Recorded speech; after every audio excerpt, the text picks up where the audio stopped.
Doctor Ambedkar को ही संविधान निर्माता क्यों कहते हैं? क्या डॉक्टर अंबेडकर ने अकेले ही भारत का संविधान बनाया था?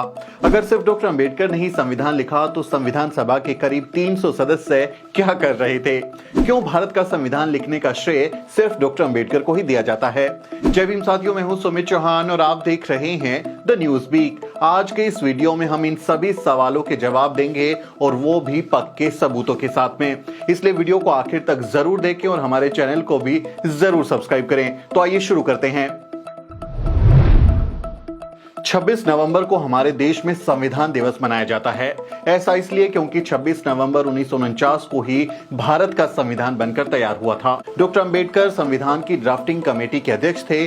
26 नवंबर 1949 को संविधान सभा में भारत का संविधान पेश करते हुए डॉक्टर अंबेडकर ने कहा था, मुझे जो भी श्रेय दिया जा रहा है वो मेरे अकेले का नहीं, इसका कुछ हिस्सा जाता है सर BN राव को, जो हमारी सभा के संवैधानिक सलाहकार हैं, जिन्होंने संविधान की ड्राफ्टिंग के लिए संविधान का कच्चा मसौदा तैयार किया। इस श्रेय का कुछ हिस्सा उस ड्राफ्टिंग कमेटी के सदस्यों को भी जाना चाहिए।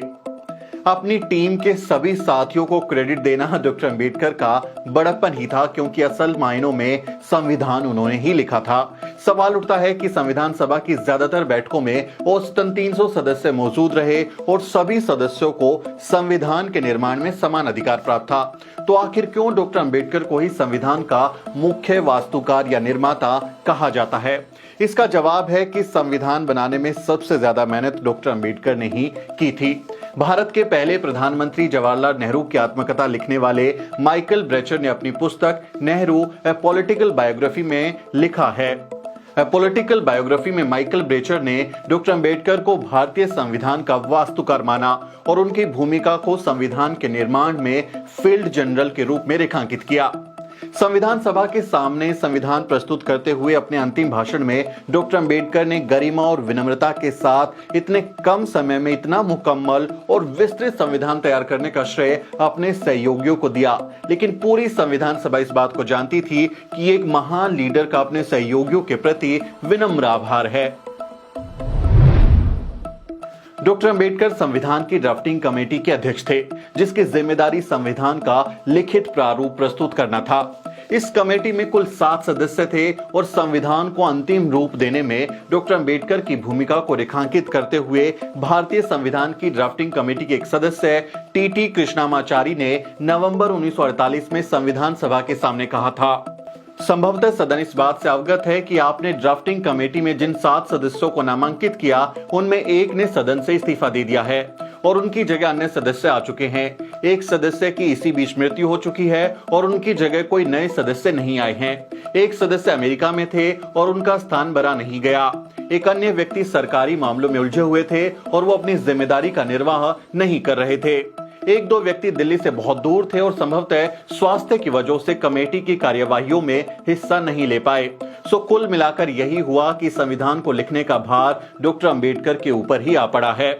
मुझे इस बात पर कोई संदेह नहीं कि हम सबको उनका आभारी होना चाहिए कि उन्होंने इस जिम्मेदारी को इतने सराहनीय ढंग से अंजाम दिया है। डॉक्टर अंबेडकर की जीवनी लिखने वाले क्रिस्टोफ जेफरलो अपनी किताब में लिखते हैं, हमें ड्राफ्टिंग कमेटी की भूमिका का एक बार फिर से आकलन करना चाहिए। ये कमेटी सिर्फ संविधान के प्रारंभिक पाठों को लिखने के लिए जिम्मेदार नहीं थी, बल्कि उसको ये जिम्मा सौंपा गया था कि वो विभिन्न समितियों द्वारा भेजे गए अनुच्छेदों के आधार पर संविधान का लिखित पाठ तैयार करे, जिसे बाद में संविधान सभा के सामने पेश किया जाए।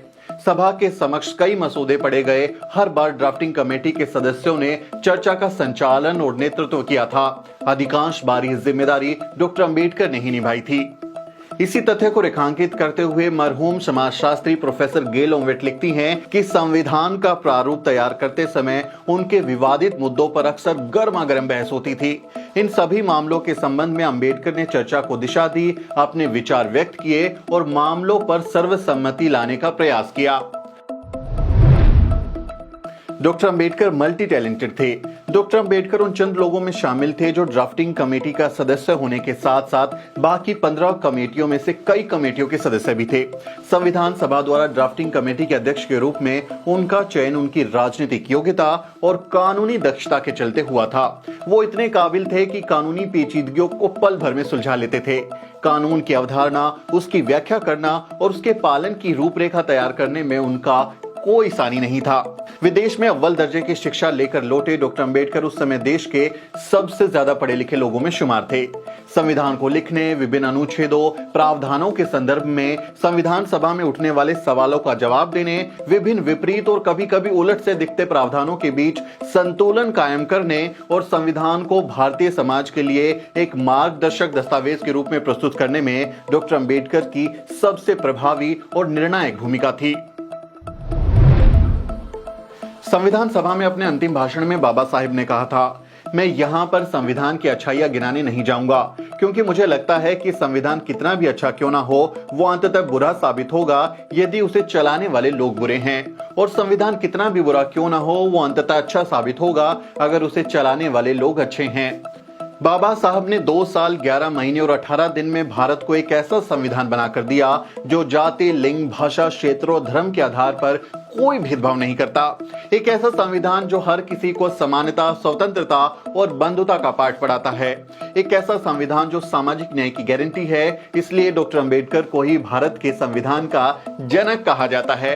अब अगर कोई आपसे कहे कि डॉक्टर अंबेडकर को ही संविधान निर्माता क्यों कहा जाता है, तो बस इस वीडियो का लिंक उन्हें भेज देना, और आप जाते जाते हमारे चैनल को भी जरूर सब्सक्राइब करें।